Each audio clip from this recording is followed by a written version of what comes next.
Napahiya siya nang humingi siya na ayusin ang kotse kapalit ng pagkain, pero ang sumunod na nangyari ay ikinagulat ng lahat. Isang maaraw na umaga ang nagbigay liwanag sa makipot na kalye kung saan naroon ang talyer. Ang ingay ng mga makina ay humahalo sa huni ng mga ibon habang ipinarada ni Amalia ang kanyang kotse sa harap ng talyer. Halatang balisa ang mukha. Parang humihingal ang sasakyan, tila ba humihingi ng tulong, at dali-dali siyang bumaba. Mahigpit na hawak ang kanyang bag. Ipinaliwanag niya na kailangang maayos iyon agad dahil may mahahalagang lakad siya at wala siyang oras para maghintay. Lumapit si Eduardo, ang tagapamahala ng talyer. May kumpiyansang ngiti at nakahalukip-kip ang mga braso, ipinakilala ang sarili sa may awtoridad na paraan. Tiniyak niyang madali lang iyon, ipinagyabang ang kanyang karanasan at may halong kayabangan pa ng sabihing kilala siya sa pag-aayos ng kahit anong problema sa loob lang ng ilang minuto. Tahimik lang ang mga tauhan, abala sa trabaho. Pinapanood siya habang sumusunod sa mga utos ng walang tanong. Naglakad si Eduardo paikot sa kotse. Mabilis na binuksan ang hood at nagsimulang mag-utos. Parang ipinapakita na siya lang ang nakakaalam ng lahat. Walang problema to, miss. Madali lang to sa akin, mas malala pa ang naayos ko, sabi niya, na parang mas para ipagyabang ang sarili kaysa para payapain si Amalia. Tumango lang siya, umaasang maayos agad, habang ang iba ay kumukuha ng mga gamit at tahimik na sumusunod. Lumilipas ang oras at sa bawat bigong pagsubok na paandarin ang makina, lalo lang tumitindi ang pagkabalisa ni Amalia. Paulit-ulit siyang tumitingin sa relo, pilit na hindi nagpapakita ng pagkainip. Habang patuloy si Eduardo sa pagpapakitang propesyonal, paulit-ulit na sinasabing konti na lang o ayusin lang natin na to, kahit halatang wala siyang malinaw na solusyon. Umabot na ng mahigit isang oras, ngunit walang nangyari. Ayaw pa ring bitiwan ni Eduardo ang imahe ng isang eksperto. Nagsimula siyang gumawa ng mga teknikal na paliwanag na tunog matindi para sa mga hindi sanay sa makina, para lang mapanatili ang awtoridad sa harap ni Amalia at ng mga tauhan. Ang problema kasi, may komplikadong pyesa ang modelong to, pero alam ko na ang gagawin, sabi niya habang pinupunasan ang kamay sa lumang basahan para magmukhang kontrolado ang sitwasyon. Ramdam ni Amalia na hindi tumutugma ang salita sa resulta, pero wala siyang magawa. Hindi siya marunong sa sasakyan, wala siyang ibang malapitan, kaya nanatili siyang matatag. Paulit-ulit lang na sinasabing kailangan niyang magamit ang kotse ngayong araw. Para pagaanin ang sitwasyon at pagtakpan ng kabiguan, nagbago ng tono si Eduardo at sinubukang maging mabait. Binanggit niya na sa talyer ay hindi sila nagsasara para sa tanghalian. Laging may masarap na pagkain mula sa amo at sabay-sabay silang kumakain na parang pamilya. Sinabi niyang kung gusto ni Amalia, pwede siyang sumabay habang inaayos ang kotse. Nagpasalamat si Amalia pero tinanggihan, malinaw na sinabing ang kailangan lang niya ay ang maayos na kotse para makaalis na. Nagpilit pa si Eduardo. May pilit ng ngiti. Sabay ka na sa amin, masarap ang pagkain dito. Huwag ka nang mahiya, sabi niya. Hindi pinapansin ang seryosong ekspresyon ni Amalia. Nagkatinginan ng mga tauhan, halatang naramdaman ang alanganin, pero nagpatuloy lang sa trabaho na parang walang naririnig. Bago tayo magpatuloy, may espesyal kaming pakiusap. Libre naming ibinabahagi ang mga kwentong ito at para magpatuloy ito, inaanyayahan ka naming mag-iwan ng like at mag-subscribe. Komento ang lungsod kung saan mo pinapanood ang kwentong ito. Maraming salamat at tuloy tayo. Samantala, palakas ng palakas ang init ng tanghali nang may dahan-dahang lumapit na isang matandang lalaki sa pintuan ng talyer. Suot ang mga lumang damit na kupas at may mukha na bakas ang hirap at araw. Tangan-tangan niya ang gusot na sombrero at mapagkumbabang nagtanong kung pwede bang ayusin ang kotse niya kapalit ng pagkain. Mahina ang boses niya, halos parang humihingi ng paumanhin sa istorbo. Sandaling natigilan ang mga tauhan at nagsimula na silang magtawanan, nagpapalitan ng masasamang biro tungkol sa hitsura ng matanda. May nagsabing baka kasing tanda na ng may-ari ang kotse at may isa pang nang usisa kung sigurado bang umaandar pa iyon. Nakakita si Eduardo ng pagkakataon para magpakitang gilas sa pamamagitan ng malupit na biro. O gusto mong bayaran ng pagkain? Aba, magdala ka ng pistang handaan kasi parang galing na sa junk shop yang kotse mo, sabi niya ng malakas para marinig ng lahat, sabay tawa. Tahimik lang na pinanood ni Amalia ang eksena, nagugulat sa paraan ng pagtrato nila sa lalaking iyon na humihingi lang ng tulong. Nakatayo pa rin ang matanda sa pintuan, walang reaksyon sa tawanan. Parang sanay na sa kahihiyan, habang patuloy si Eduardo sa pagbibiro, sinasabayan ng mga tauhang aliw na aliw sa sitwasyon. Nanatili si Amalia malapit sa kotse, pinapanood ang matandang nakatayo sa may pinto habang nagtatawanan pa rin ang mga mekaniko. Hawak ng mahigpit ng lalaki ang lumang sombrero, walang ipinapakitang emosyon, pero naramdaman ni Amalia ang bigat ng eksenang iyon. Tiningnan niya si Eduardo at mariing sinabing tigilan na nila ang panlilibak at hayaan ang matanda na subukang ayusin ang kotse. Tinaasan siya ng kilay ni Eduardo, parang nakarinig ng kahibangan, at mayabang na sumagot na walang sinuman ang magsasayang ng oras sa taong mukhang palaboy at higit sa lahat, hindi niya hahatiin ang pagkain ng amo sa kung sino man lang na basta sumulpot sa pinto. Dito nagtatrabaho kami ng propesyonal, sabi niya nang may halong pangiinsulto. Sabay tawa ulit ang isa sa mga tauhan, habang nananatiling tahimik ang matanda, walang ekspresyon sa mukha. Amalia ay tumawid ang mga braso at tumitig kay Eduardo, halatang inis. Sinabi niya na ang pinggan ng pagkain na inalok niya sa kanya kanina at tinanggihan niya ay dapat ibigay sa matanda. Tumahimik ang buong talyer ng ilang segundo, hanggang sa may isa sa mga mekaniko na bumungis-ngis ng malakas, sinundan ng iba pa, natatawa sa paraan ng paglalantad niya kay Eduardo sa harap ng lahat.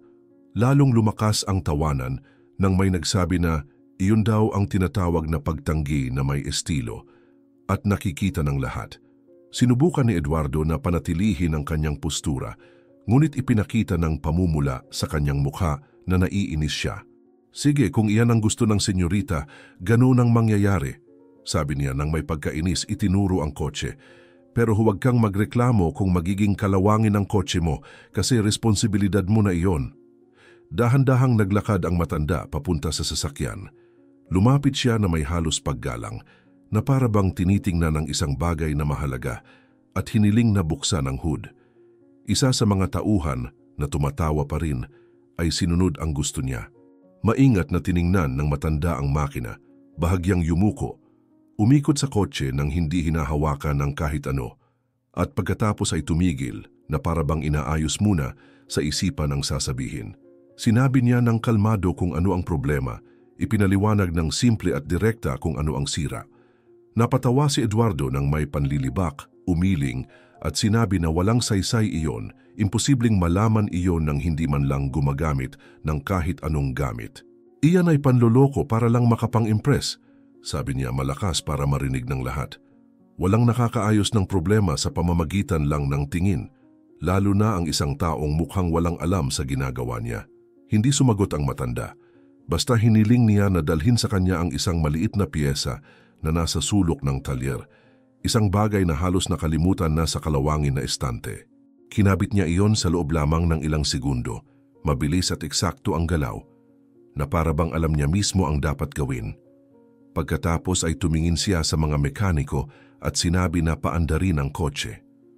Tumawid ang mga braso ni Eduardo, handang makita ang lahat na pumalpak, at nagsabi ng may panunuya na magiging masaya raw siyang panoorin iyon. Pumasok ang isa sa mga tauhan sa sasakyan, pinihit ang susi, at agad na umandar ang makina, umaandar ng perpekto na para bang hindi ito nasira kailanman. Tumahimik ang buong talyer. Bahagyang ngumiti si Amalia, halatang nabawasan ang kaba at nagulat sa bilis ng solusyon.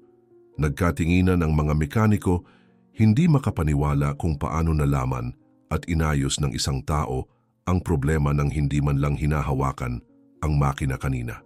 Nanatiling seryoso ang mukha ni Eduardo na para bang naghahanap ng lohikal na paliwanag sa nangyari, ngunit malinaw na wala siyang makita. Nilinis lamang ng matanda ang kanyang mga kamay sa lumang basahan at nanatiling tahimik, hinihintay ang magiging reaksyon ng lahat. Patuloy na tumitig ang lahat sa matanda sa katahimikan, hanggang sa wakas ay may isang mekaniko na bumasag sa tensyon at nagtanong, "Paano niyo nalaman agad ang problema nang hindi man lang hinawakan ang makina?" Maingat na inayos ng lalaki ang sombrero sa kanyang mga kamay at sumagot ng kalmado, Walang kahit anong pagyayabang. Kapag ang isang tao ay nagtayo ng talyer na ganito kalaki at ginugol ang buong buhay sa pag-aayos ng lahat ng uri ng sasakyan, natututo siyang tukuyin ang mga sira sa isang tingin lang. Ang mga salitang iyon ay bumagsak na parang mabigat na bato sa lahat at naramdaman ni Eduardo ang pag-ikot ng kanyang sikmura nang maunawaan ang ibig sabihin niyon. Napalunok siya, sinusubukang kumpirmahin ang sigaw ng kanyang isipan. Ibig niyo bang sabihin, kayo po ang nagtayo ng talyer na ito? Tanong niya. Mas mababa ang boses kaysa sa karaniwan. Dahan-dahang tumango ang matanda at nagdagdag. Ako mismo. Mula sa unang ladrilyo hanggang sa huling tornilyo. Dekada akong nandito bago ako lumayo. Lagi akong may alam sa pamamagitan ng mga sulat at ulat, pero ngayong araw, nagpasya akong pumunta nang hindi nagpapaalam. Halos nakakahiyang katahimikan ng sumunod. Tumigil sa pagpapanggap na abala ang lahat ng mekaniko at nanatiling nakatingin na parabang nakakita ng multo. Walang sinabi si Amalia, basta nanunood habang nararamdaman ni Eduardo ang kanyang autoridad na parang unti-unting naglalaho kasama ng alikabok sa sahig ng talyer. Sinubukan niyang bumawi at nagsabi, pautal-utal, "Ginoo Renato, pasensya na po, hindi ko alam na kayo pala iyon. Kung naisip ko lang sana," ngunit pinutol siya ng matanda nang hindi nagtataas ng boses. "Kung naisip mo lang, ibaba ang trato mo." Ibig sabihin ba niyan ay hinuhusgahan ng tao sa kung ano ang meron sila at hindi sa kung sino sila? Hindi nakakilos si Eduardo. Binuksan ang bibig para sumagot pero walang lumabas. Nagpatuloy ang lalaki sa parehong kalmadong tinig. "Hindi ako galit. Galing ako diretso sa isang construction sa bahay ko, kaya ganito ako kadumi. Gusto ko lang makita ng sarili kong mata kung ano na ang lagay ng talyer matapos ang mahabang panahon. Walang may alam na pupunta ako at gusto ko talagang ganoon. Walang paghahanda o palabas." Nagkatinginan ng mga mekaniko ng hindi komportable, naalala ang mga biro at tawanan nila kanina. Sinubukan ng isa na magpaliwanag, "Wala po kaming ideya kung sino kayo. Inakala naming isa lang kayong taong humihingi ng tulong." Hindi nagbago ang ekspresyon ni Renato nang sumagot. "At kung ganoon nga, karapat-dapat ba siyang pahiyain dahil lang doon?" Walang sumagot. Naging mabigat ang hangin at sinubukan ni Eduardo na ibalik ang kontrol sa sitwasyon. "Tingnan niyo, Ginoo Renato, humihingi po talaga ako ng paumanhin. Hindi ko dapat nasabi iyon. Pagkakamali ko, hindi na mauulit." Pero inayos lang ni Renato ang kanyang sombrero at sinabi, "Hindi ako humihingi ng paumanhin. Gusto ko lang ang pinggan ng pagkain na ipinangako nyo. Hanggang ngayon, hindi pa ako kumakain ng tanghalian." Nagulat si Amalia sa revelasyon at tumingin sa kanya, nagtanong, "Kayo po ba talaga ang may-ari nito? Ibig nyo bang sabihin na sa inyo ang talyer na ito mula pa sa simula?" Tumango si Renato at ipinaliwanag, "Oo, iha. Ako ang nagtayo ng lahat, pero matagal na akong hindi nakakapunta rito. Sulat at balita lang mula sa manager ang natatanggap ko. Nagpasya akong pumunta ngayon para makilala ang mga taong nagpapatakbo ng negosyo." Si Eduardo ay pilit na naghahanap ng paraan para mabawasan ang kahihiyan. "Kung sinabi niyo lang po na darating kayo, naihanda sana namin ang lahat at naipakita ang paggalang na nararapat sa inyo." Pero tinitigan siya ni Renato at sumagot, "At kung ganoon ang ginawa ko, hindi ko sana nakita kung paano niyo talaga tratuhin ang mga tao." Tahimik ang mga mekaniko, halatang nahihiya, at si Amalia ang bumasag sa katahimikan nang tanungin niya, "Ginoo Renato, tungkol po sa pag-aayos ng kotse, magkano po ang dapat kong bayaran?" Pero itinuro siya ni Renato na maghintay at sinabi, "Kumain muna tayo. Pagkatapos na natin pag-usapan ng pera." Tinawag ni Eduardo ang isa sa mga tauhan at inutusan itong kunin ang pagkain mula sa karatig na restauran. Habang hinihintay iyon, nanatiling nakatayo si Renato. Tila sinusuri ang bawat sulok ng sariling talyer matapos ang napakaraming taon. Lumapit ng kaunti si Amalia at nagsabi, "Wala po talagang nakakaalam kung sino kayo. Baka ni ako ay hindi rin maniniwala kung hindi ko nakita." Ngumiti si Renato ng bahagya at sumagot, "Mas mabuti na ang ganoon. Kapag walang nakakaalam kung sino ang nanonood, lumalabas ang tunay na ugali ng mga tao." Si Eduardo desperadong bumawi, ay nagsalita agad. Makikita niyo po na mahusay ang trabaho ng team, maayos ang talyer sa pangangalaga nila. Tiningnan siya ni Renato ng kalmado at sinabing, ang mahusay na trabaho ay pinakamababang inaasahan. Ang paggalang sa tao ay obligasyon. Dumating ang ingay ng mga kubyertos at naputol ang usapan. Nagpasalamat si Renato sa pagkaing inihain at nagsabi, dumating lang ako para makita ang kalagayan ng lugar. Hindi ko inaasahan na magkakagulo ng ganito dahil lang sa isang kotse. Ngumiti si Amalia at sagot niya, pero dahil sa kotse na iyon, nalaman ng lahat kung sino kayo. Sa unang pagkakataon, mula nang dumating siya, natawa si Renato at sinabi, baka nga may mabuting na idulot. Kumain muna tayo saka na natin pag-usapan ng trabaho. Bumalik ang katahimikan, pero iba na ang dating nito. Hindi na dahil sa bigat ng presensya ng may-ari, kundi sa hiya na nananatili sa hangin. Iwasan ng mga tauhan ang magkatinginan. Naalala pa ang kanilang halakhakan kanina habang nagsimulang kumain si Renato nang may parehong katahimikang ipinakita niya nang isiwalat niyang siya ang may-ari ng lahat ng iyon. Pumunta ang lahat sa simpleng kainan sa likod ng talyer. May mahabang mesa, plastik na upuan at amoy ng pagkain na kumakalat sa paligid. Walang masyadong nagsasalita at tila mas malakas ang tunog ng mga yapak sa simentadong sahig. Medyo nahuhuli si Eduardo sa paglalakad, halatang balisa. Hanggang sa nang makaupo na ang lahat, napabuntong hininga siya at nagsabi, Ginoo Renato, kung gusto niyo po, aalis na lang ako. Baka mas mabuti na hindi na ako manatili rito pagkatapos ng lahat ng nangyari. Tiningnan siya ni Renato ng mahinahon, hindi inaalis ang kamay sa plato at sinabing, hindi mo matuturuan ang isang tao ng paggalang sa pagkain sa pamamagitan ng pagtanggi sa kanya ng isa pang plato. Umupo ka, dahil hindi ito tungkol sa iyo ngayon. Tungkol ito sa pagbabahagi ng meron tayo. Tahimik na sumunod si Eduardo, umupo sa dulo habang palihim na nagmamasid ang iba pang mekaniko. Nauunawa ang kakaiba ang tanghalian na iyon. Inihain ang pagkain, kanin, munggo, karne at simpleng gulay. Kumain si Renato ng mabagal at matapos ang ilang minuto, pinunasan ang bibig at nagsimulang magsalita, mababa pero matatag ang tinig. Marami sa inyo ang hindi alam ang kwento ko. Bago pa man nagkaroon ng talyer na ito, may pamilya ako. Ang asawa kong si Teresa at anak kong si Clara, sila ang buhay ko. Sandali siyang tumigil, tila naligaw ang mga mata. Isang araw nasangkot sila sa aksidente. Nagkaaberya ang preno habang pababa sa kalsada at wala akong nagawa. Nawala silang dalawa sa isang iglap. Tahimik ang buong lugar. Walang gumagalaw ng tinidor, walang humahawak sa plato. Nagpatuloy si Renato, mas mababa ang boses. Pagkatapos noon, hindi na ako makatulog. Lagi kong iniisip kung iba sana ang nangyari kung may nag-ayos ng maayos ng kotse. Doon ko napagpasyahang pag-aaralan ang lahat tungkol sa mekanika.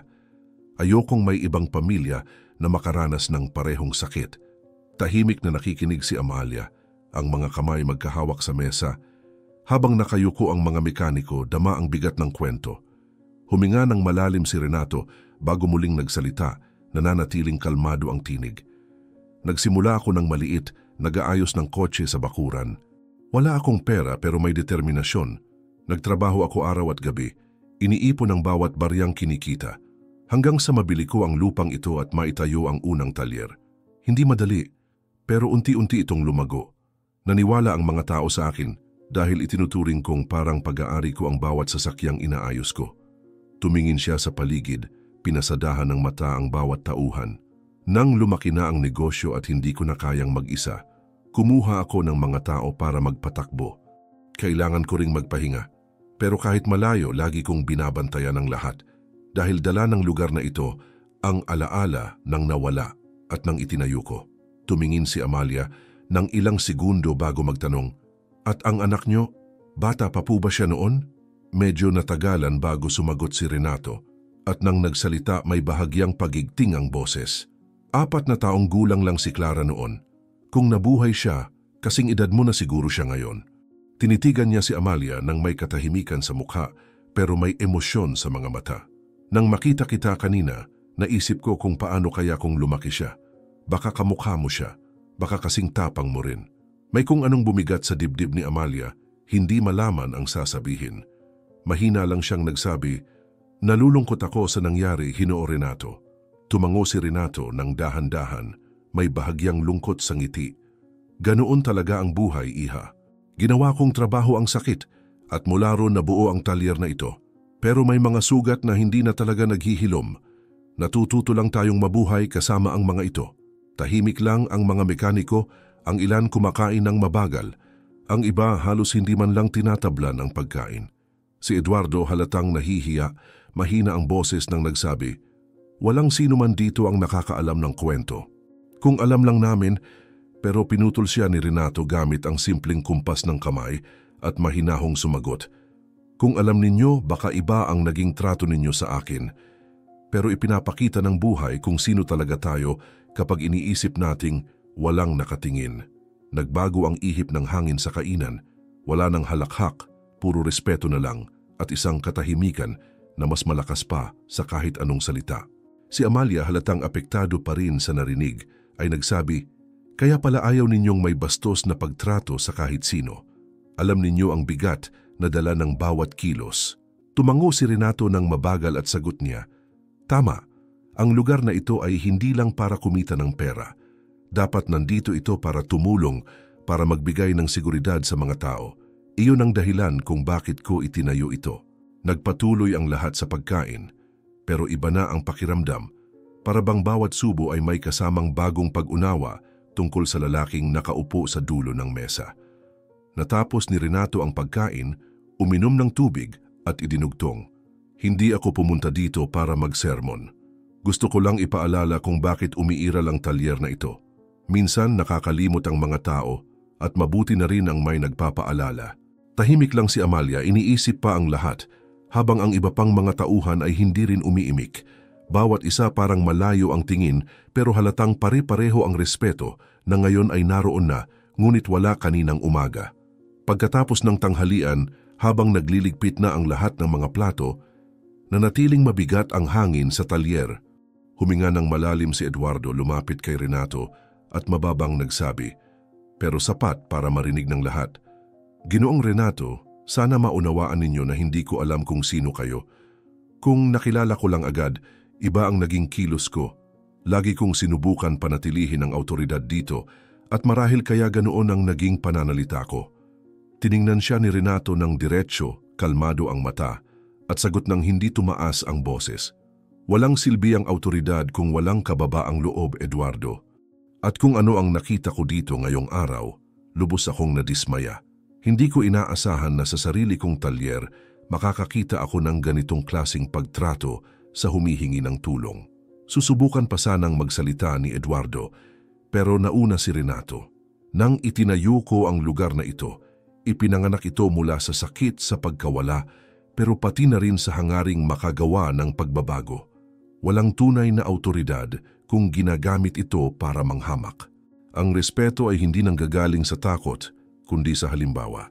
Tahimik lang ang lahat ng tauhan, pinakikinggan ang bawat salita, habang si Amalia ay palipat-lipat ang tingin kina Renato at Eduardo, dama ang bigat ng sitwasyon para sa dating mayabang na tagapamahala.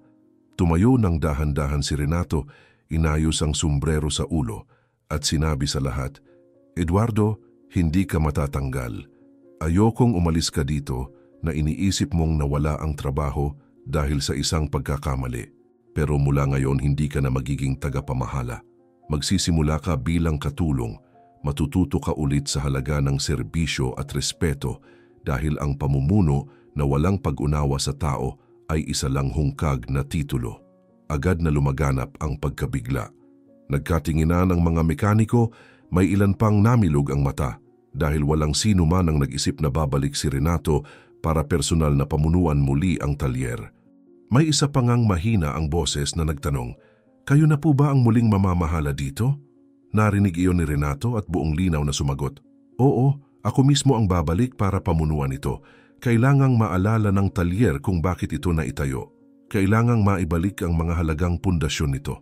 Hindi lang ito tungkol sa makina, tungkol ito sa tao at hindi iyan dapat makalimutan."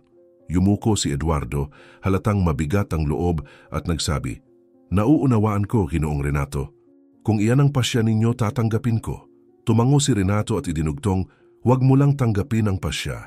Tanggapin mo rin ang aral dahil ang taong hindi natututo sa pagkakamali, paulit-ulit lang itong uulitin. Tahimik pa rin ang mga tauhan. Sinisip-sip ang bawat detalye. Marami sa kanila ang hindi nakakaalam ng buong kwento ni Renato, ng mga sugat ng nakaraan na ibinahagi niya sa tanghalian. Ngayon nang marinig na siya mismo ang muling mamamahala para baguhin ang sistema, nakaramdam sila ng respeto at ginhawa. Binasag ni Amalia ang katahimikan. At ano po ang magbabago mula ngayon, Ginoong Renato? Tiningnan siya ni Renato at sagot niya, lahat. Ang talyer na ito ay hindi lang magiging lugar para ayusin ang kotse. Magiging lugar ito ng respeto, pagkakaisa at pagkatuto. Gusto kong bawat pumapasok dito, empleyado man o kliyente, maramdaman na nasa lugar sila kung saan inuuna ang dignidad bago ang tubo. May isang mekaniko, halatang nagulat pa rin, ang nagsabi, wala pa kaming narinig na ganito rito noon. Pumapasok lang kami, nagtatrabaho at umaalis. Tumango si Renato at ipinaliwanag, kaya nga ako mananatili. Dahil hindi sapat na makina lang ang inaayos natin, kailangan ayusin din natin ang paraan ng pagtingin natin sa isa't isa.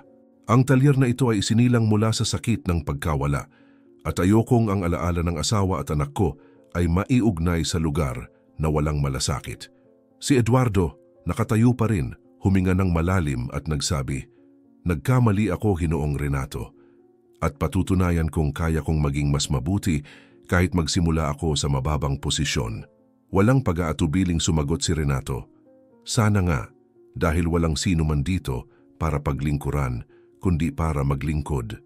At ang nakakaunawa lang niyan ang may karapatang mamuno. Tahimik pa rin ang lahat, pinoproseso ang mga salita ng may-ari habang tinapos ni Renato. Mula ngayon, ang talyer na ito ay hindi lang tungkol sa makina. Tungkol ito sa respeto, sa paggawa ng tama, sa pagtuturo sa hindi pa marunong. Dahil pwedeng huminto ang mga makina, pero ang mga tao ay kailangan ng isa't isa para magpatuloy. Iba na ang pakiramdam sa lugar. Ang araw na nagsimula sa tawanan at kayabangan ay nagtapos sa mga taong iniisip ang sarili nilang kilos. Alam na ang talyer na ito ay hindi na magiging katulad ng dati. Lumapit si Amalia kay Renato nang magsimulang magsitayo ang lahat. Dala pa rin ang bigat ng lahat ng nangyari mula pa noong umaga. Mahigpit niyang niyakap ang bag, huminga ng malalim at taos-pusong nagsabi, Ginoo Renato, hindi ko alam kung paano magpapasalamat. Tinulungan niyo ako, inayos niyo ang kotse ko nang walang ibang nakaayos at nag-alok pa kayo ng pagkain nang hindi ko inaasahan. Bihira na lang makakita ng taong gaya niyo. Bahagyang ngumiti si Renato, may tingin ng katahimikan, para bang hindi naghahanap ng papuri, ginagawa lang ang alam niyang tama. Hindi mo kailangang magpasalamat, iha. Lagi kang welcome dito at sana mula sa puso ko, hindi ka na muling mahirapan sa kalsada. Mahirap at nakakatakot ma-stranded sa gitna ng daan. Alam ko iyan, sabi niya. Inaayos ang sombrero gaya ng lagi niyang ginagawa bago magsalita ng seryoso. Tumango si Amalia, halatang naantig, habang tahimik na nakikinig ang ibang manggagawa. Nagkomento siya, ibang-iba ang araw na ito sa inaasahan ko. Gusto ko lang ipaayos ang kotse, pero ngayon nalaman ko pa ang kasaysayan ng lugar na ito. Huminga ng malalim si Renato at sumagot, baka nga talagang nakatakda ito. Alam mo, ilang taon akong nawala sa talyer na ito. Iniisip na mas mabuti nang ipasa ang lahat sa iba. Akala ko matapos ang sobrang tagal na pagtatrabaho, karapat-dapat na akong magpahinga, na kaya na ng lugar na ito nang wala ako. Pero ngayong araw, napagtanto ko na mali ako. Ang talyer ay hindi lang tungkol sa makinang umaandar. Kailangan din nito ng prinsipyo. At hindi iyon basta naipapasa. Isa sa mga mekaniko na mas bata ay maingat na nagsabi, hindi po namin masyadong naiisip ang mga ganyan, Ginoo Renato. Basta pumapasok lang kami, ginagawa ang trabaho, tapos na. Tiningnan siya ni Renato at sumagot, iyon na nga ang problema. Doon nagsimulang pumasok ang maling asal. Hindi napansin ng kahit sino, pero ang respeto, ang pagtutulungan, ang tamang pakikitungo sa tao, unti-unting nawala lahat iyon. Nang makita ko ngayong araw kung paano ninyo tiningnan ang isang matandang gaya ko, tinawanan pa dahil mukhang mahirap, Doon ko naintindihan kung gaano kalaki ang nawala nang umalis ako. Nakasandal si Eduardo malapit sa pinto, seryoso ang mukha at nakayuko ang mga mata. Para bang hinihintay ang tamang oras para magsalita. Sa huli, tinaas niya ang ulo at nagsabi, "Ginoo Renato, alam ko po na nagkamali ako. Hinayaan kong lamunin ako ng pagmamadali, ng pagnanais na magpakitang gilas, ng pag-uutos ng walang pakundangan. Pero ang totoo, naging mayabang ako. Nangangako akong babaguhin ko, kahit magsimula ako sa ibaba, gaya ng sinabi niyo." Dahan-dahang tumango si Renato at sumagot, "Hindi pangako ang kailangan ko, Eduardo, kundi pagbabago. At hindi lang ikaw, lahat kayo tumawa, lahat kayo sumali, kaya hindi lang ikaw ang nagkamali. Lahat kayo may bahagi." Nagkatinginan ang mga manggagawa, ilan sa kanila tumango bilang pagsang-ayon. May isa na nagsabi, "Tama po kayo, nagkamali kami. Kung alam lang namin kung sino kayo, iba ang naging trato. Pero ngayon naiintindihan namin na iyon mismo ang problema. Walang dapat na tratuhin ng iba lang dahil lang sa itsura o pera." Madiin na sinabi ni Renato, "Eksakto, hindi pwedeng nakadepende sa damit o laman ng bulsa ang halaga ng isang tao." Tinayo ko ang talyer na ito para mag-ayos ng kotse, pero para rin ipakita na pwede tayong maging tao bago maging profesional.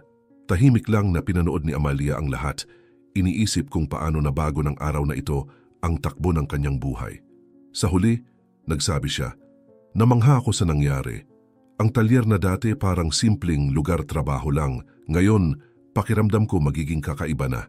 Ngumiti si Renato at sumagot, "Oo, kasi mananatili na ako. Ayoko nang umalis. Tuturuan ko ulit ang mga bata. Ipapaalala sa lahat kung bakit umiiral ang lugar na ito. Hindi lang para kumita, kundi para gawin ang tama. Kapag tama ang ginagawa natin, kusang dumarating ang lahat." Sa mga sumunod na araw, nagsimula talagang mangyari ang pagbabago. Muling kinuha ni Renato ang pamumuno sa talyer, dumarating ng maaga tuwing umaga. Naglalakad sa pagitan ng mga kotse, pinapanood ang trabaho, kinakausap ang mga tao at higit sa lahat, nagtuturo. Ipinapakita niya sa mga baguhan kung paano pakinggan ang tunog ng makina para maunawaan ang problema, kung paano makipag-usap sa kliyente para magbigay ng kumpiyansa, kung paano magtrabaho ng magkakasama ng walang yabang. Binalikan ni Amalia makalipas ang 1 linggo para sa review ng kotse at nagulat siya sa bagong atmosfera na nadatnan niya. Nang araw na iyon, habang naghihintay siya, tinuturuan ni Renato ang isa sa mga batang mekaniko kung paano ang isang maliit na detalye ay makakaiwas sa malaking aksidente. "Kapag nagtatrabaho tayo sa kotse, hindi lang piyesa ang pinapalitan," sabi niya. "Tinitiyak nating ligtas na makakauwi ang isang pamilya, kaya walang puwang para sa katamaran o kapabayaan."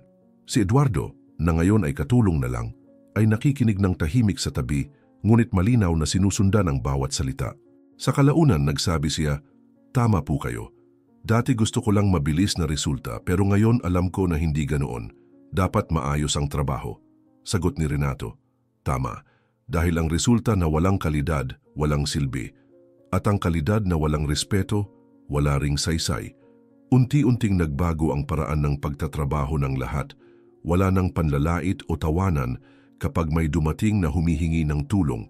Mas nagkakaisa, mas seryoso, pero mas makatao ang kapaligiran. Napansin ito ni Amalia nang may kliyenteng dumating na nagrereklamo sa presyo at imbes na balewalain, si Renato mismo ang kumausap, ipinaliwanag ang serbisyo, ipinakita ang mga piyesa at umalis ang kliyente na kontento, hindi lang dahil sa kotse kundi sa pagtrato.